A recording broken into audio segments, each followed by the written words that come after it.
Hi, everyone. I just want to acknowledge the three of you that are on and make sure, I'm here.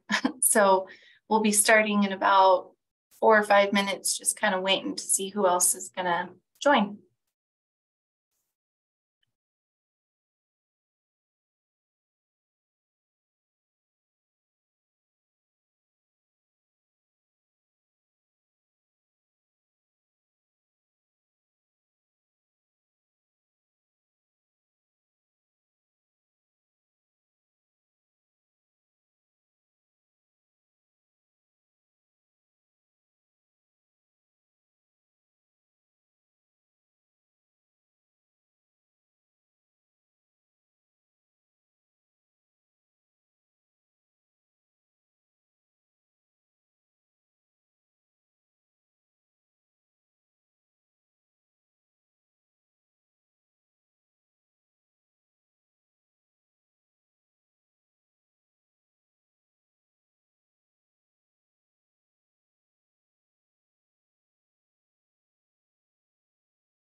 I think we'll give anybody else who wants to join just 1 or 2 more minutes, and then we'll go ahead and get started.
Okay, hi everybody.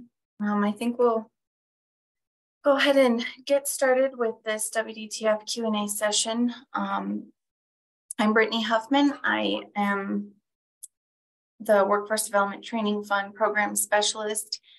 I have been here for about 5 years, and so I'm kind of filling in for Sharon Geisler today, who is the WDTF program lead. I also have a couple of my coworkers on, Johnny and Shay, with us. So with that, I think I'll just go ahead and share my screen if everybody is ready. Also, I have to let you know that this is being recorded just to help people who can't join. It can be available on our website so they can get the information. Let me see. And yes, if you have any questions, feel free to just raise your hand or speak up, or you can put it in the chat.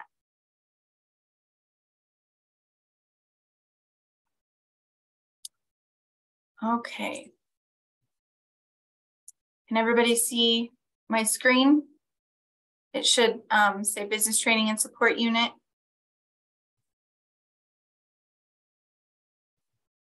Johnny, can you see my screen? Okay. Thank you. So Workforce Development Training Fund has 5 different grants underneath it, all of which are for Wyoming-based businesses and all are reimbursement models. We have business training grants, pre-hire grants, internship grants, and apprenticeship grants.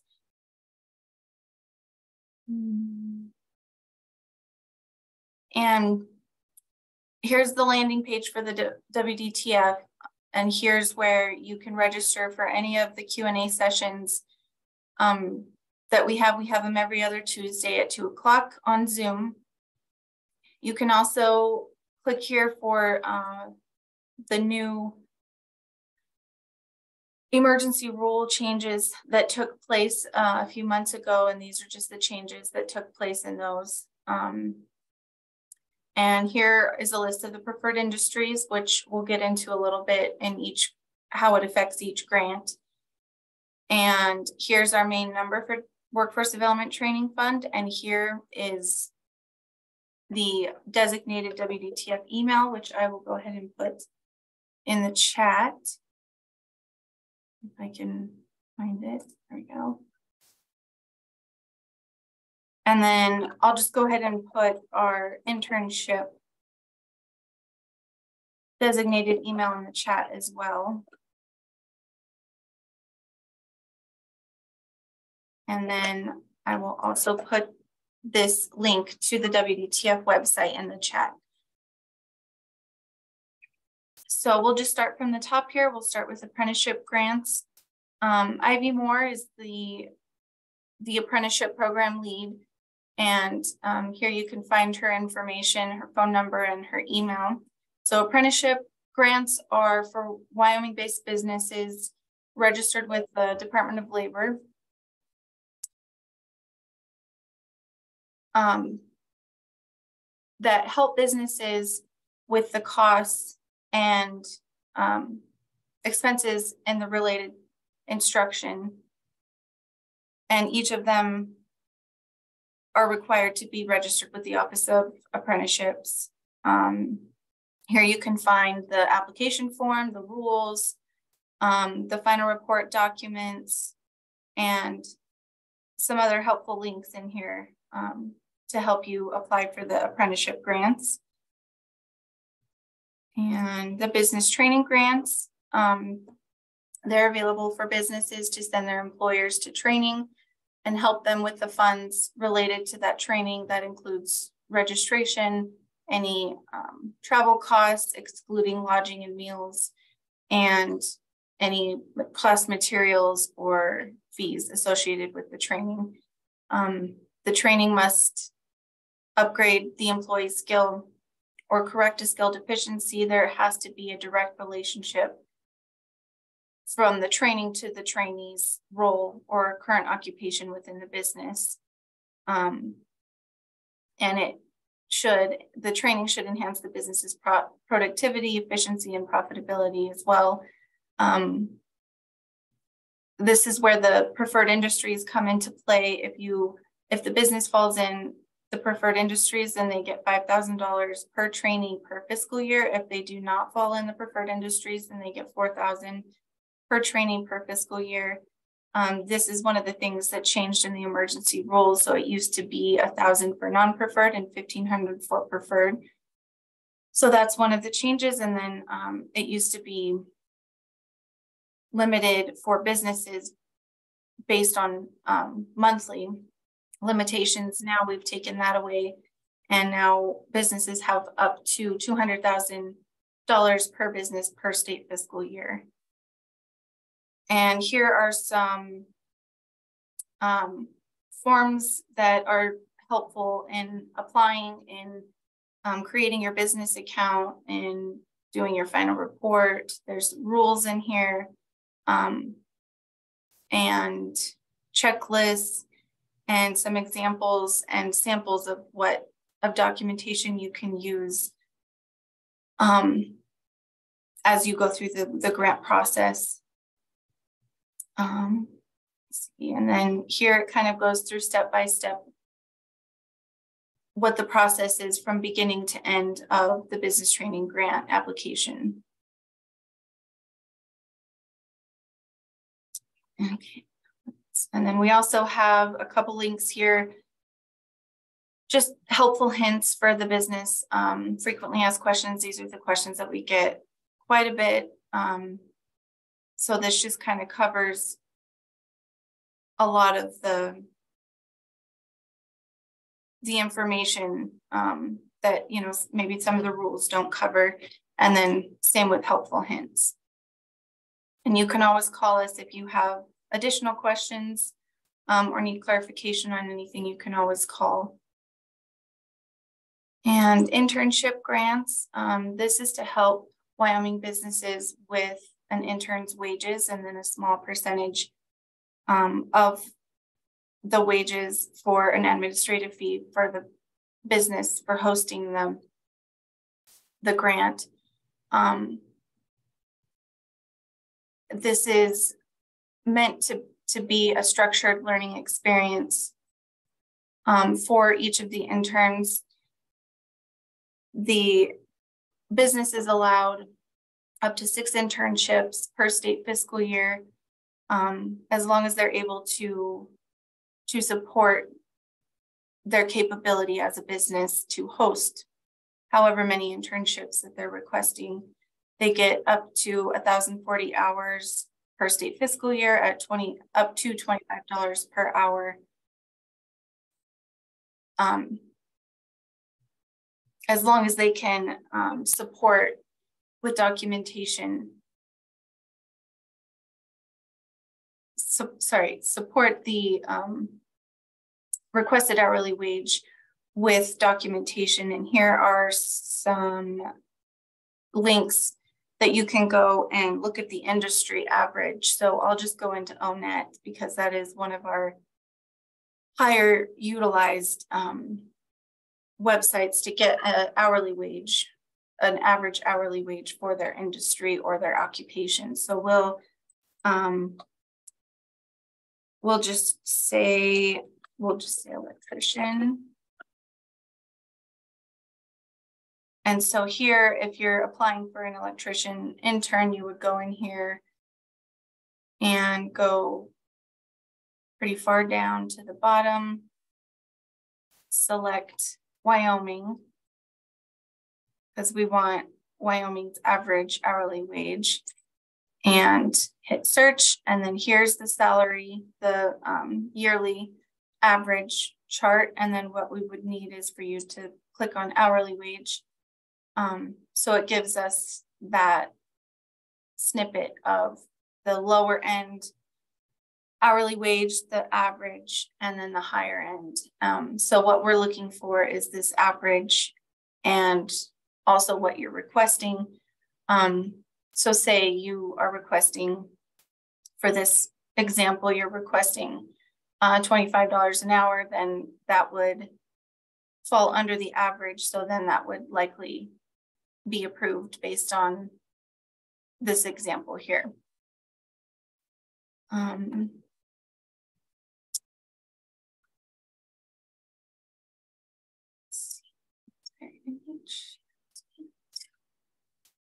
Okay, and then we'll go into pre-hire.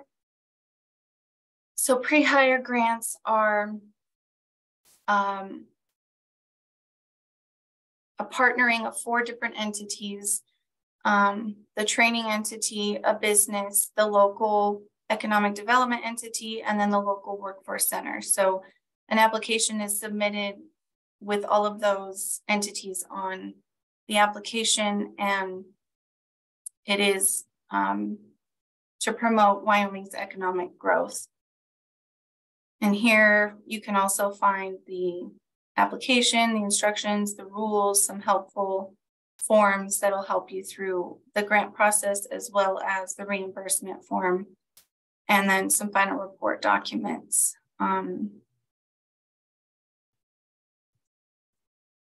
Pre-obligation grants are to obligate funding for businesses who want to utilize a business training grant or a pre-hire grant that is looking to expand their business and have a lot of, sorry, I'm trying to think of how to word this.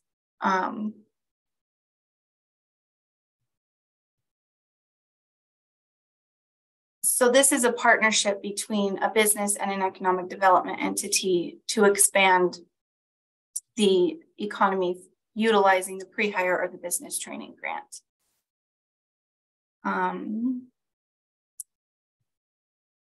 Okay, so that's a pretty fast summary of all the grants. So now I will go ahead and open it up for any questions.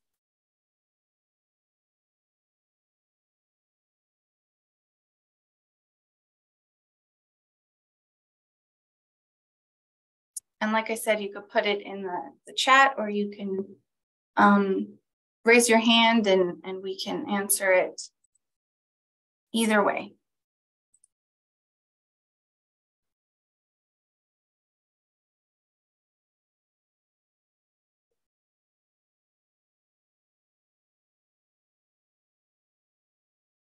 Does anybody have any questions? Okay, so Tamara, can you go over how you got to the average intern hourly wage again? Yes, yeah, sorry, that was pretty fast. So,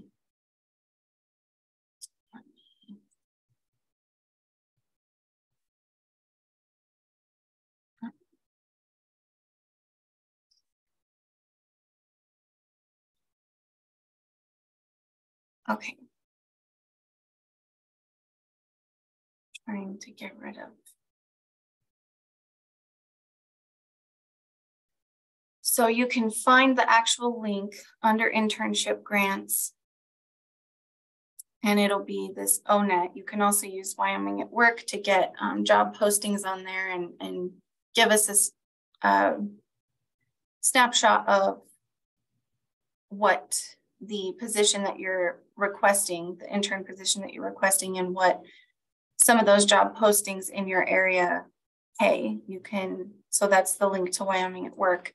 And then here's what I went over earlier, which is ONET, which is basically a website that has a list of industries and what their hourly wage and average salary is. So we'll just do a registered nurse this time. So I just type that at the top here, and then it brings up anything related to that search. So for this one, I just want to go into registered nurse. You could see up here that it has the title, just so you know you're kind of in the right place. And then it goes over the tasks and different you know, duties and stuff of that occupation and that role. And it gives you some other resources that you can take a look at if you want. But what we will look for is down here, which is the wage and employment. Let me just move that. And then you would put in Wyoming here and then put, hit go. And this is the default landing page is giving you the average salary. And then we would need the hourly. So then you would click up here for the hourly. And then you would just essentially take a screenshot of this chart with the title, the occupation title, and that it's for Wyoming. And then we would look at the average wage. Did that clarify? Was that slow enough? Yes, perfect. Thank you. Okay, great. And we can always walk you through this if you just want to give us a call or email the internship designated email. We can help you through this. I'm good. I just missed one step and I couldn't figure out where you went. Okay. Does anybody else have any questions? Brittany, this is Shay, and I just wanted to let you know there was a question in the chat that I went ahead and answered about, the question was, is the business training grants separate than the internship? And I did clarify that those are the internship grant and the business training grant are two separate standalone grants. Okay, yep. Thank you, Shay. Yeah, welcome. For questions on the internship program. But since I don't see anything in the chat, I'm going to interrupt. So the 5% for the administrative costs, is that anything? I can just put 5% of whatever I'm requesting in there? So yeah, that's basically to help the business in hosting the internship. So the time and effort that it takes to complete the application and the paperwork and all of that, that's essentially what that is available to businesses for. Perfect. Thank you. Yep.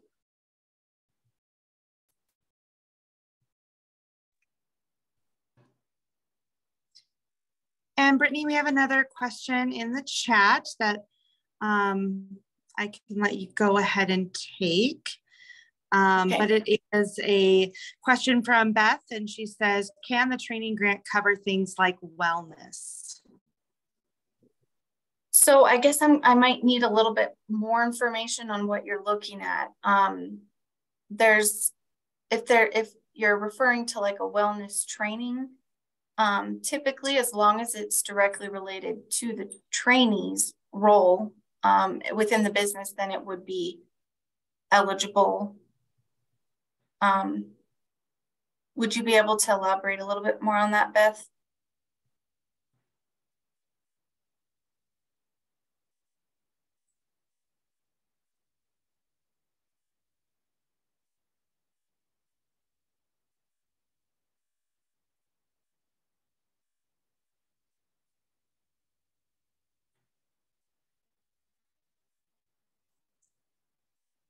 We do have another question. Beth, are you there? Can you elaborate for us a little bit? Oh, okay. She said, for instance, we are EMS, stress comes with that. If we had a yoga instructor come in, would that be covered? I would say, I don't know that would be eligible. I guess, I mean, with those types of trainings, I don't know that would be considered upgrading a skill or, enhancing skills within their roles. We understand that, that would definitely be helpful for your industry, but I don't know that it would fit under the business training grant. And then it looks like Tamara asked another question in the internship application section 3 partnerships. Can you define that for me? Let's see. Let me go to. Apologize now. I have a ton of internship questions, but I'm trying to be considerate of everyone else and let them ask their questions too. Okay, well, I appreciate that. I don't know that.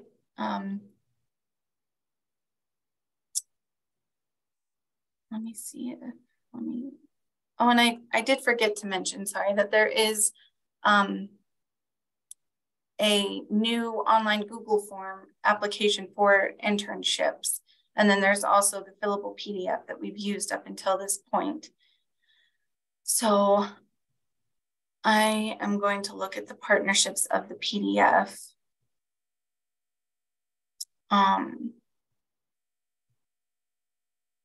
Let's see.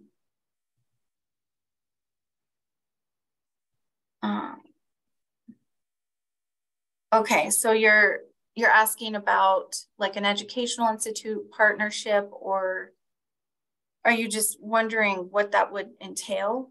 A partnership would entail? What type of partnership? Like, for example, we have gone to the University of Wyoming's career fairs, but we're not necessarily partnering with them.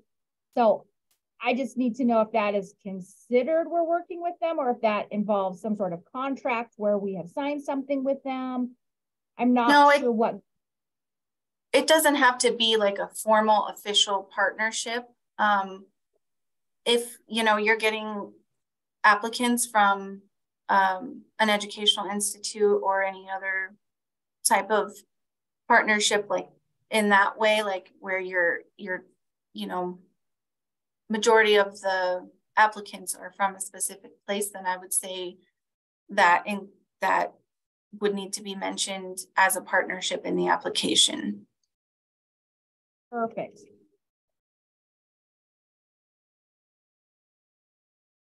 And then, do we need of economic impact in our narrative? Can you repeat that? Sorry, you broke up a little. We need to show proof of the economic impact in our narrative, because at one point it states that we're supposed to show right there expected outcomes and the proposed economic impact on the community right above section 2. Yeah, it doesn't necessarily need to be, you know, it's more like expected or anticipated outcomes of this. So that's for, you know, if this internship is going to impact the community as a whole, and kind of just briefly summarizing what that looks like, or what it's expected to look like, if anything. And no actual proof is needed. Correct.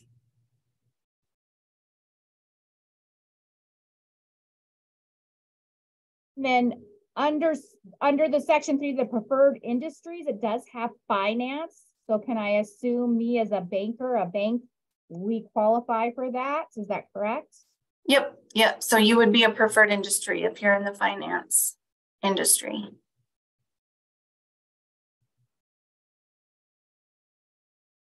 I have more questions, but I don't want to keep. I don't want to pull. I appreciate it. Yeah, we can. Does anybody else have any questions?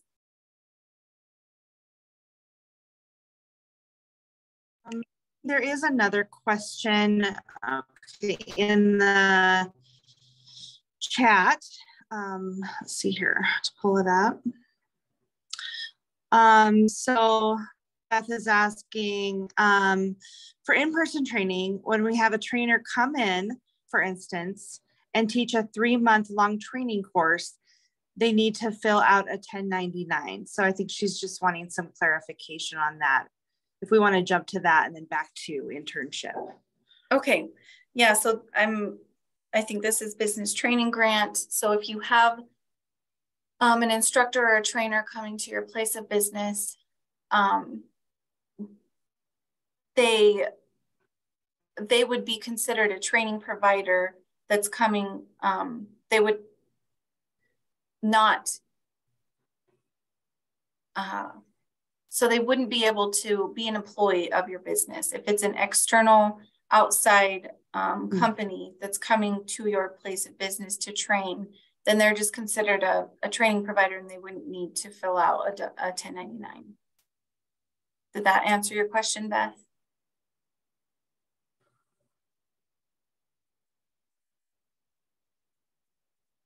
Okay, yes. Great. Okay. Did anybody else have any business training grant or any other grant questions?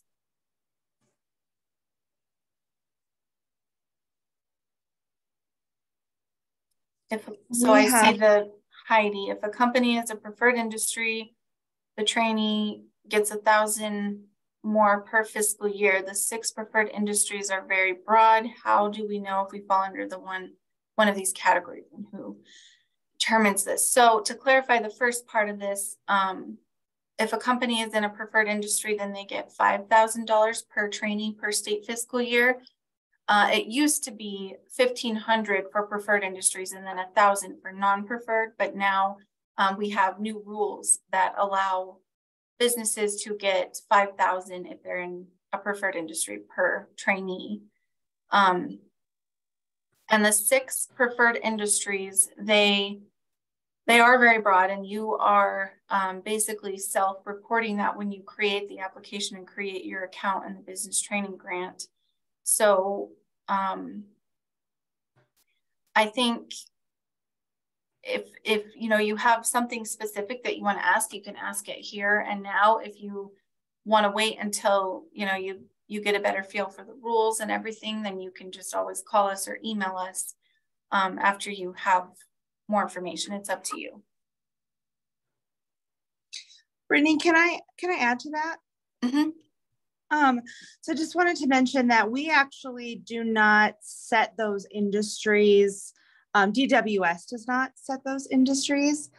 Those industries have been set with the Wyoming Workforce Development Council and the Next Gen Sector Partnership groups around the state.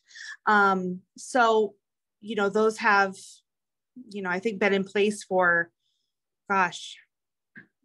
several years now, but we aren't the ones that determine what those are. So I did want to just clarify that. And if you aren't sure, because sometimes a business will kind of fall into a few different industries. They're like, well, I'm not really sure where we land with this. And we can absolutely work through that with you and help you and give some guidance.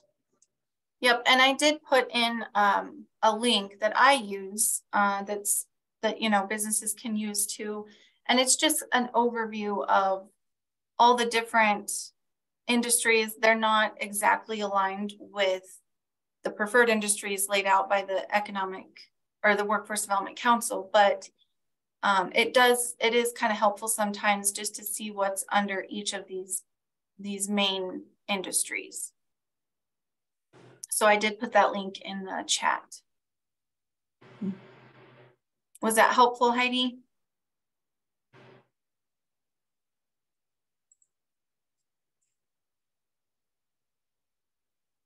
Great.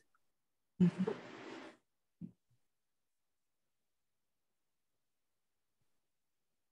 Okay, did anybody have any other questions? I don't see it. It's Terry with internship questions. Okay. Go ahead. I think maybe everybody else has internship questions and they're just waiting on you to ask all of them. And it talks about our interns, and we have 2 different types of internships that we want to apply for. Do I have to do 2 different grants, or do I just specify those within the application? Like we want to do a loan officer and a marketing intern. Mm-hmm. Yep. So you would just indicate both of those roles in the application that you want. And so then you would just be requesting 2 internships because the 6 internships is for a slot or a role. So one internship would be one position or role that you want to fill. And then internship 2 would be the second one. And you could put that all in one application. Okay. So I'd apply for 2 internships. And so does that mean I could apply for a max of 12 interns? Am I understanding that right? Or no, 6 max? So 6 internships max. And then there's 1 intern per internship, ideally. Mm-hmm. And then each of those interns can have up to 1,040 hours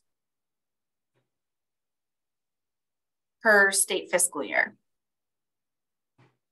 Does that make sense? I think so. So we wanted to do a marketing internship with 1 intern, and then we wanted to do a loan officer internship, but have 4 interns for that. So then essentially you would be requesting 5 internships because there's 5 different interns that you're wanting to employ. Okay. All right. That sounds better. Okay, perfect. Yep. And it would be based on, so 6 internships per state fiscal year at any given time. So anything, so basically you would have one internship left for the remaining of either the fiscal year or the time that you have requested for those 5 internships. I hope that didn't confuse things more. Does that make sense? Okay. Absolutely. Great. How specific do the start and end dates need to be?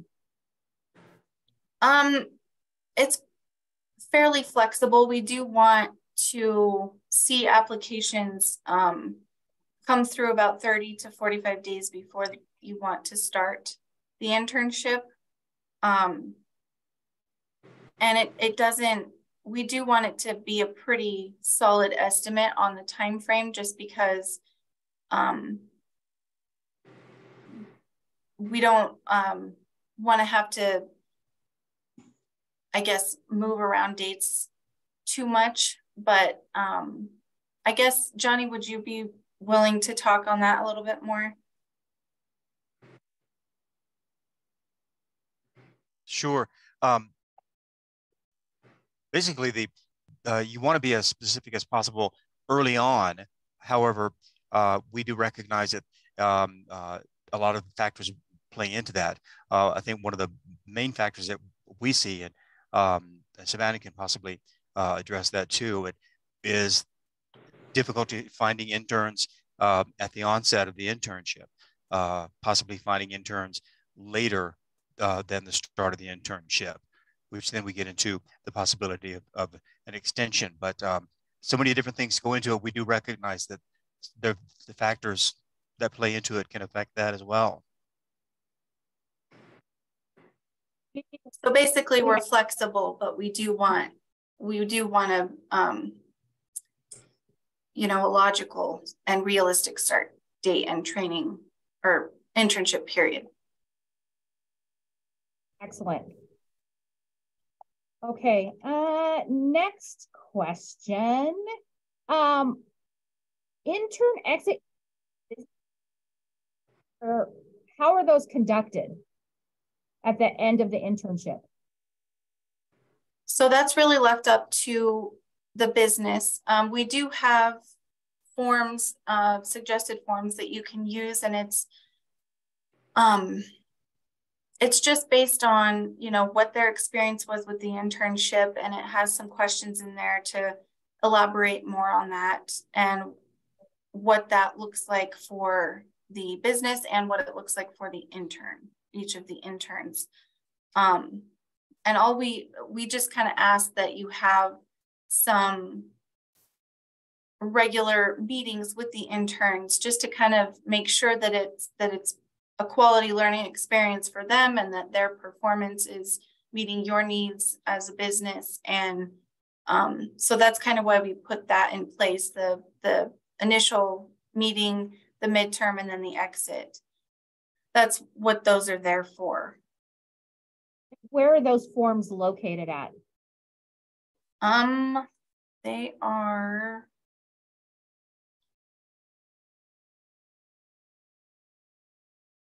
We don't send them until it's executed. Perfect. Okay. Okay. Thank you, Savannah. And so then you will send them to our intern, like you'll email those to our intern. No, we will email them to you when the contract or the agreement is executed. That's when you'll get those forms.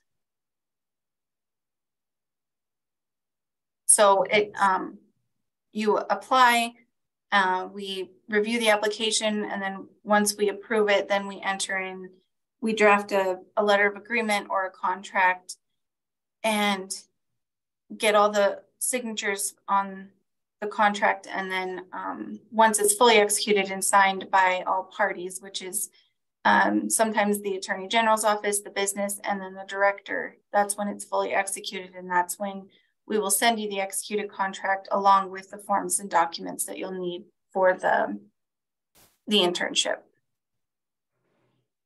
Excellent. So for us, you're not providing us any forms that you want us to fill out until the very end. So during the middle part where we're actually in the middle of the internship, we would be writing everything down. It would be our forms. You guys aren't providing anything, correct?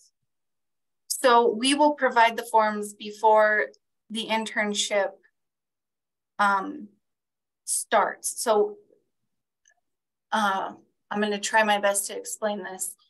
So the wages are not reimbursable until the contract is executed. So kind of the step-by-step is you submit the application, we make sure that you're in good standing with all the entities, and make sure your application looks good and is eligible and meets the requirements. Once that's done, we approve the application, we send you the contract to sign, and then you would sign it, the director would sign it. That's when it's fully executed. So essentially that would be before any wages are reimbursable.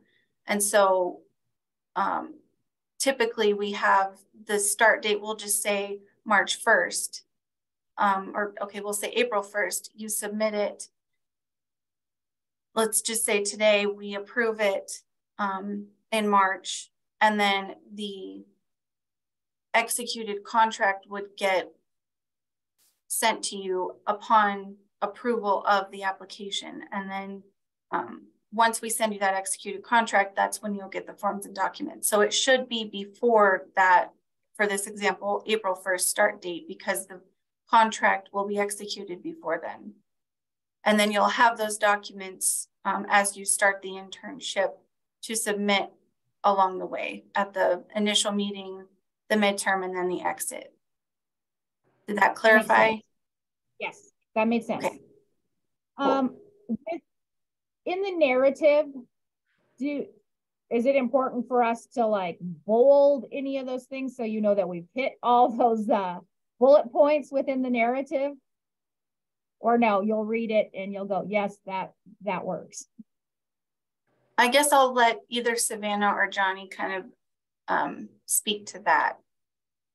I think that the new internship application, that's the online form, is a little bit more specialized in that, whereas the narrative had a very broad question where you just pretty much wrote an essay, the internship online application now asks some more specific questions. So you can pinpoint your answers. You can be a little bit more direct in how you're going to structure the learning, how you're going to assess the learning, and those kind of things. If you're going to do the narrative, it's kind of up to you. You can either label each category, or you can just include it all, just be as specific as possible, because I'll go through and read through everything and search for the things that we're looking for on our end. So it's kind of up to you. You can choose to label it directly with bold points so that we can see it, or you can just kind of put it all in under the title of structured learning experience, and then I can go through and kind of sort it out in your narrative. Excellent. But as long as And then- everything that's on the instruction page, you're kind of including in there, as long as nothing's missing, I shouldn't have to send it back for any revisions. And again, as detailed as you can get on a lot of the questions that are being asked, then it should go through just fine. But once I review it and complete the initial, if there's anything else I'm needing, I'll email you for revision. So. Perfect. So final question. Okay. Is there, I know, okay. But is there any little watch for that? Hey, we always see people mess this section up. So make sure you're doing this or anything like that. Any tips and tricks you can give us? I can answer this one if that's okay. So for partnerships, if you are partnering with someone else, just clarifying whether or not those partnerships are providing any funding towards your internship specifically. We need that information as far as what these partnerships are contributing towards the internship themselves. And then we ask about the duties, tasks, and responsibilities that your intern will be holding. This one, again, just as kind of as detailed as you can get. Obviously, we don't need like a day-to-day, like they're going to do this at 8 a.m., 10 p.m., but just overall for the whole internship, if you can provide details of what generalized tasks they're going to be doing. And then just making sure that you're including all the accurate math for how many hours you're requesting, the weeks, the start and end dates. And then everything is the same throughout the entire application. So you have the same start and end dates, the same numbers throughout the entire thing.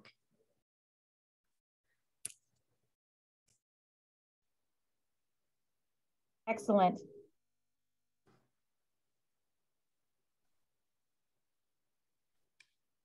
Thank you so much.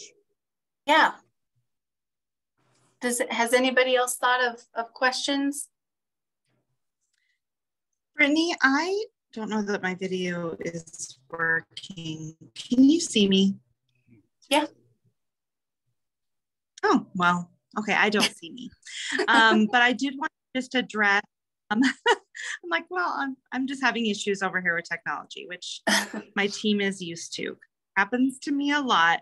I do want to just address a conversation that I was having in the chat. Heidi had messaged me, directly, and she said, would an engineer in training fall under an apprenticeship? So I just kind of wanted to kind of talk about what I explained to her. I said, potentially an engineering business could have a registered apprenticeship program and an engineering registered apprentice. However, the business would need to work with the Department of Labor Office of Apprenticeship to set up that program. Then the business could utilize the DWS apprenticeship grant. And then I said, if you're talking about an internship, which is different, yes, a business could bring on an intern, and an engineer in training could be an intern. The intern has to be an employee of the business, so the business would hire them and be reimbursed for wages. And then Heidi had said, yes, that makes sense. They have someone hired right now, and she's asking, can we apply for an internship since he's already working for us, or does it have to be done prior to hire? So I just wanted to kind of put that out there for the group. Okay, so the question now is that if they have to hire the intern before they submit the application. Yeah, so can we apply for an internship since he is already working for us, or does it have? Right. So if he's already working there, maybe Heidi, can you elaborate a little bit for us on that one?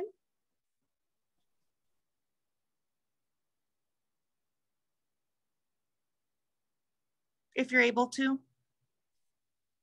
So basically, if they're already working for you, the purpose of the internship is to offer new opportunities, structured learning experience. And so if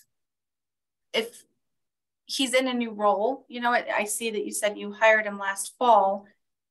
Has he been an intern this entire time? Have you been treating him as an intern?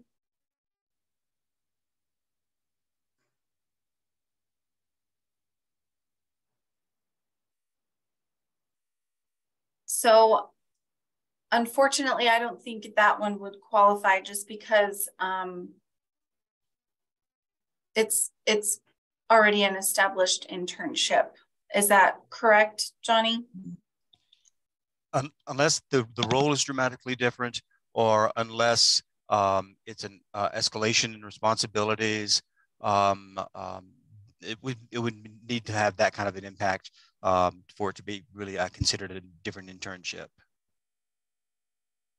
Yeah, again, because this is the purpose is to kind of you know, have interns go through your program to offer that structured learning experience to help them explore the industry and the role, and then hopefully offer them a full-time position with you, or for them to know and have those work skills within that role and that industry. Does that make sense? Okay.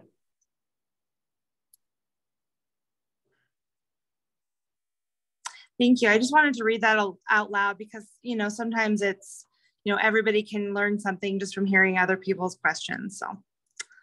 Yeah, thanks, Shay. Yeah. Anybody else think of anything?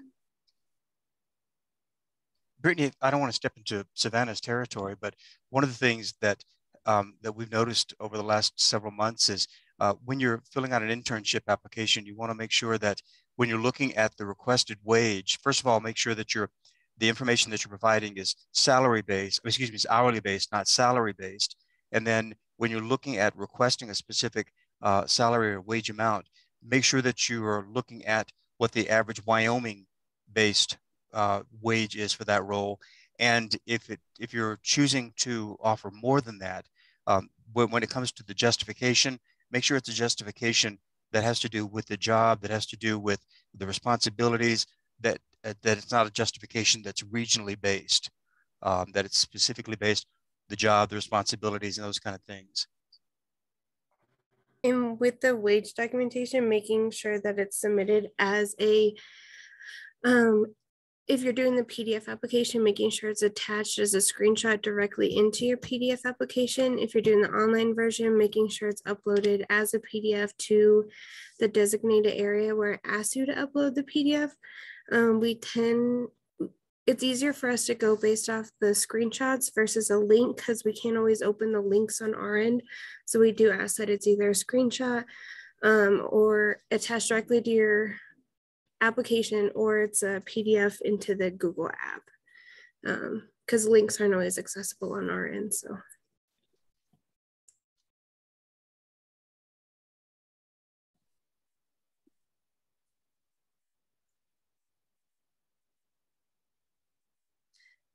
Thank you guys. That's really helpful information for the group. So thanks for those tips. Yep.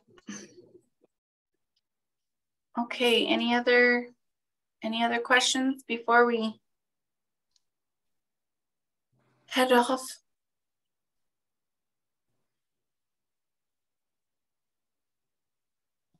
And Brittany, Okay. did we, and I may have missed it.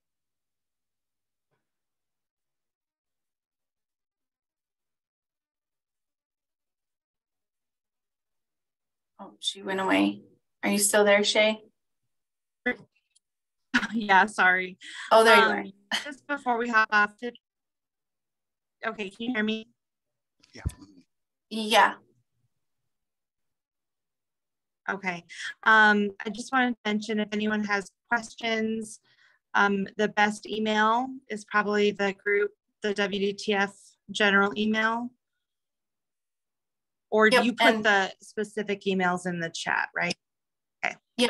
Yep. So I did the general WDTF email at the very top, and then I did the internship email second. And then I also included the link to the website. Great. Okay, well, if nobody else has anything to add or any questions, then I guess we will end, and let us know if you have any questions that you think of as you look more into each of the grants. Thanks, everybody.